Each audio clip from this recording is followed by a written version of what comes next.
Assalamualaikum warahmatullahi wabarakatuh. Kali ini kita akan membahas tentang perawatan pasien preoperatif.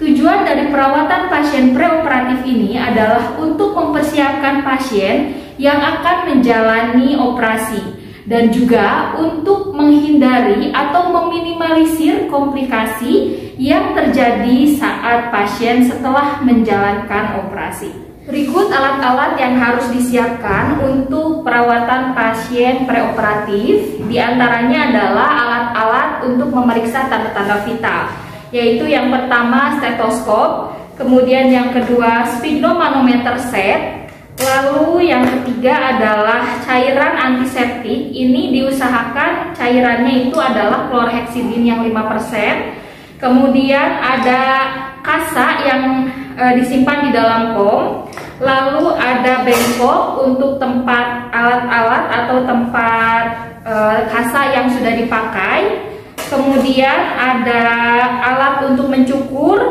lalu ada jam tangan, kemudian ada alat untuk mengukur suhu, dan juga ada sarung tangan bersih yang kita simpan di dalam bak instrumen. Lalu selanjutnya ada timbangan di sini untuk mengukur berat badan pasien. Langkah pertama perawatan pasien preoperatif adalah identifikasi pasien. Selamat pagi Ibu. Selamat pagi Sus. Bagaimana kabarnya hari ini? Alhamdulillah. Ya. Maaf Ibu, boleh lihat gelang tangannya? Ibu dengan siapa ya Bu namanya? Oh, Ibu Ani. Ibu boleh tahu tanggal lahir Ibu? 15 April Ya. tahun 2000. Oh, 15 April tahun 2000. Selanjutnya adalah kita menjelaskan tujuan dari prosedur yang akan kita laksanakan.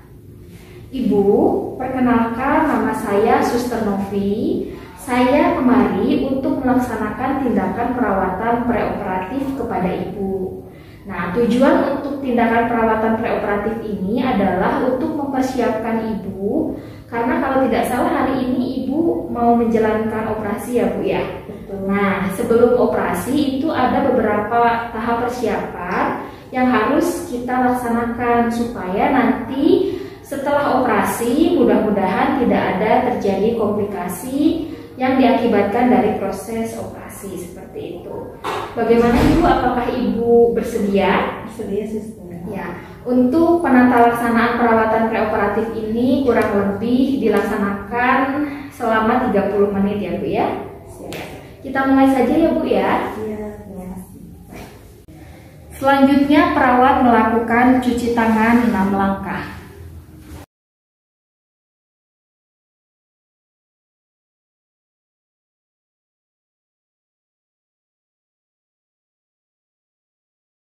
Lalu setelah cuci tangan, perawat menggunakan sarung tangan bersih.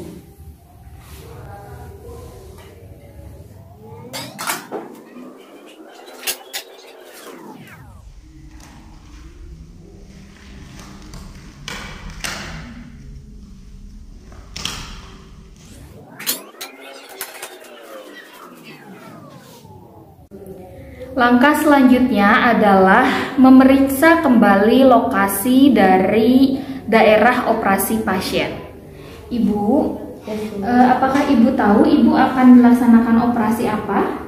Operasi usus buntu. Suster. Operasi usus buntu. Boleh saya lihat Ibu? Boleh. Ya, sebentar ya Bu.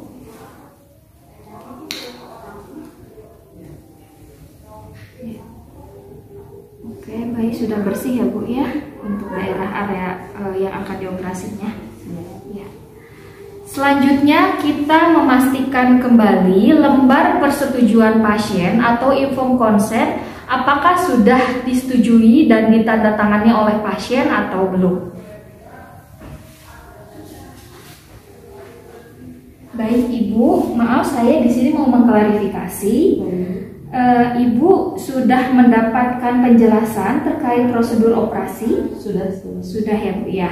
Kemudian apakah Ibu juga sudah mengetahui bagaimana nanti prosedur operasi, kemudian perawatan setelah operasi, dan juga komplikasi barangkali yang bisa ditemui ketika setelah operasi?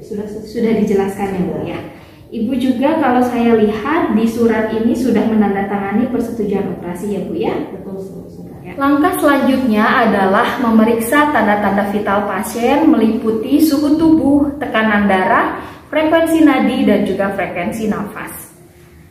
Ibu, sekarang saya akan melakukan pengukuran suhu tubuh Ibu terlebih dahulu ya Bu ya. Ibu semalam ada demam Bu? Tidak ada. Tidak ada Ibu ya, maaf, tolong deketin. Tidurnya gimana Bu?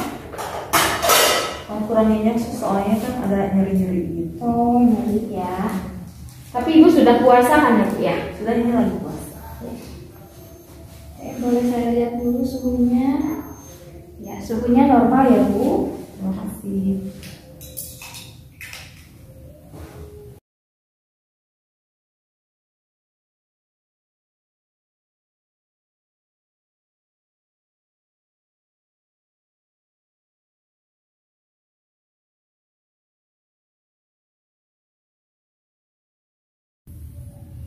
Tekanan darahnya 110/70 Bu. Terima kasih sudah.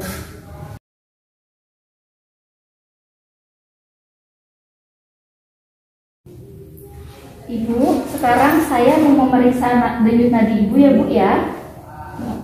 Ya, maaf.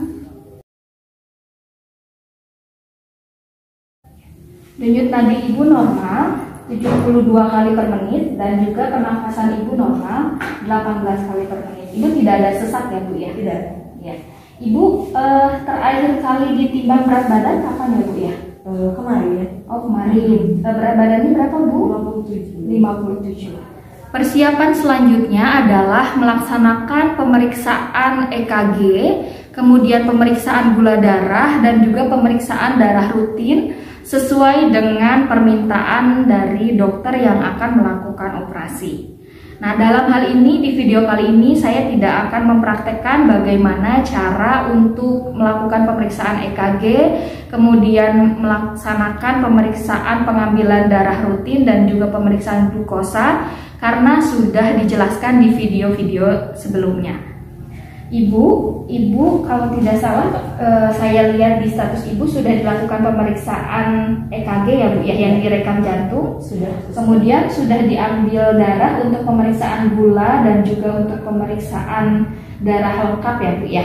Sudah selesai. Ya, baik. Persiapan selanjutnya adalah melakukan pencukuran di area operasi atau di area sekitar tempat dilaksanakannya operasi. Nah, untuk area pencukuran ini kita menggunakan alat pisau cukur ya. Dan pisau cukur ini diwajibkan baru dan setiap kali ganti pasien ini wajib menggunakan pisau cukur yang baru. Langkah-langkah dalam melakukan pencukuran di area operasi. Di sini karena tadi pasiennya akan melaksanakan tindakan operasi usus buntu, jadi area pencukuran bulu yang akan kita laksanakan adalah area sekitar perut pasien kalau memang ada dipenuhi bulu yang lebat, kemudian area sekitar daerah kemaluan. Tujuan pencukuran ini adalah untuk mengurangi resiko infeksi yang diakibatkan karena adanya mikroorganisme yang menempel pada bulu-bulu rambut sehingga nanti dikhawatirkan mikroorganisme tersebut bisa masuk ke area operasi. Selanjutnya di sini kita simpankan, dekatkan bengkok ke dekat pasien.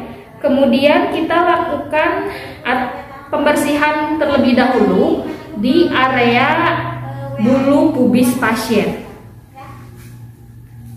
Ibu, maaf ya, saya bersihkan terlebih dahulu.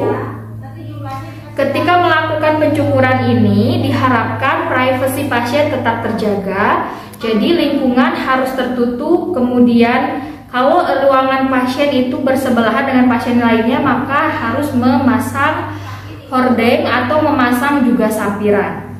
Nah, setelah kita bersihkan lalu kita lakukan area pencukuran. Untuk lebih memberikan kenyamanan pasien, di area pencukuran ini bisa kita tambahkan foam untuk melembutkan area sekitar yang akan kita lakukan pencukuran. Nah, teknik pencukuran adalah seperti ini. Untuk mencukur bulu, kita arah dari pisau cukur ini itu harus searah dengan pori-pori pasien seperti itu. Nah, karena pori-pori di area tulang pubis pasien ini mengarah ke bawah, maka pencukuran harus diarahkan ke bawah ya. Jadi kurang lebih seperti ini. Kemudian kita anjurkan pasien untuk tetap tenang dan tidak banyak bergerak karena khawatirnya akan ada luka diakibatkan oleh pisau cukur ini. Nah, kita lakukan pencukuran sampai bulu bersih begitu ya, sampai ke area daerah labia di sini juga kita lakukan sampai bersih. Kemudian setelah bersih, kita bersihkan juga pisau cukurnya dari bulu pasien dan kita buang kembali ke dalam bengkok. Setelah melakukan pencukuran di area operasi pasien, lalu selanjutnya kita mengajarkan teknik-teknik yang dapat mengurangi stres pasien atau kecemasan pasien selama menghadapi proses pembedahan. Ibu, di sini saya akan mengajarkan beberapa teknik yang dapat mengurangi kecemasan ibu ketika mau melaksanakan operasi ya Bu ya. Yang pertama, ketika ibu merasa cemas, ibu bisa menerapkan latihan nafas dalam ya. Caranya seperti ini, ibu menarik nafas melalui hidung, kemudian setelah di akhir nafas tahan selama 3 detik, lalu ibu keluarkan perlahan-lahan melalui mulut seperti itu. Apakah bisa dipahami Bu? Bisa. Kita praktekkan ya Bu ya. Silahkan tarik nafas melalui hidung, tahan 3 detik, 1, 2, 3, keluarkan pelan-pelan lewat mulut ya. Nah, latihan nafas dalam ini bisa ibu lakukan ketika ibu merasa cemas dan bisa ibu lakukan berulang-ulang seperti itu ya. Kemudian langkah yang kedua, ketika ibu merasa cemas, ibu bisa juga melakukan teknik pengalihan perhatian. Misal, ibu ketika cemas teringat akan operasi, ibu bisa mengobrol dengan keluarga ibu. Ibu juga bisa menonton televisi di sana ya Bu ya. Atau misalkan ibu bisa video call dengan keluarga tercinta ibu seperti itu. Supaya pikiran ibu tidak terfokus kepada proses operasi. Ya. Kemudian yang selanjutnya, apabila juga ibu merasa cemas, ibu bisa mendengarkan terapi musik seperti murotal Al-Quran ya Bu ya. Ibu bisa putar di handphone ibu, kemudian atau juga ibu bisa mendengarkan musik-musik klasik yang membuat ibu lebih tenang seperti itu ya Bu. Ya, apakah ibu bisa memahami apa yang sudah saya sampaikan tadi? Bisa. Ya. Mohon ibu bisa diulangi kembali apa saja yang bisa ibu lakukan ketika mengurangi nyeri atau mengurangi kecemasan menghadapi operasi. Tadi yang pertama dengan teknik nafas dalam. Iya. Kemudian yang kedua pengalihan, bisa dengan video call, mengobrol atau menonton TV. Yang ketiga dengan terapi musik ya. Ya. Boleh dengan Al-Quran, murotal atau musik klasik. Rupanya ibu sudah paham terkait dengan tindakan yang bisa dilakukan untuk mengurangi kecemasan ibu ya. Selanjutnya, 1 jam menjelang operasi kita menganjurkan pasien untuk melakukan pembersihan diri yaitu mandi. Mandi yang digunakan menggunakan antiseptik yaitu klorhexidin 2%. Namun apabila tidak ada, pasien bisa menggunakan sabun mandi seperti mandi biasanya. Ibu, 1 jam sebelum operasi, ibu kan rencana operasi ini pukul 10 ya Bu ya. Sekarang sudah pukul 9, maka sebaiknya ibu membersihkan diri ya Bu ya. Ibu mandi menggunakan cairan desinfektan ini. Kemudian setelah mandi, tolong ibu berganti pakaian menggunakan baju operasi ini ya Bu ya. Nah, kemudian nanti tolong semua perhiasan ibu dilepas, kemudian anting, kalung dan lain sebagainya juga dilepas. Dan ibu tidak membawa barang-barang lain ketika kami bawa ibu ke ruang operasi seperti itu. Siap suster, siap. Apakah bisa dipahami Bu? Bisa suster, terima kasih. Ya. Semoga nanti operasinya lancar ya Bu ya, dan tidak ada kendala selama operasi ataupun tidak ada komplikasi setelah operasi. Amin. Makasih suster. Baik, untuk perawatan preoperatif sudah selesai, Bu. Saya pamit dulu ke ruang perawatan. Apabila Ibu membutuhkan saya, Ibu bisa pencet bel yang ada di samping Ibu dan nanti saya akan kembali ke sini untuk membantu Ibu. Ya. Terima kasih, Bu. Assalamualaikum warahmatullahi wabarakatuh. Setelah tindakan selesai, selanjutnya kita melepaskan sarung tangan dan membuang sarung tangan ke dalam bengkok. Kemudian kita mencuci tangan kembali. Cuci tangan tetap dilaksanakan 6 langkah seperti langkah pertama tadi di awal.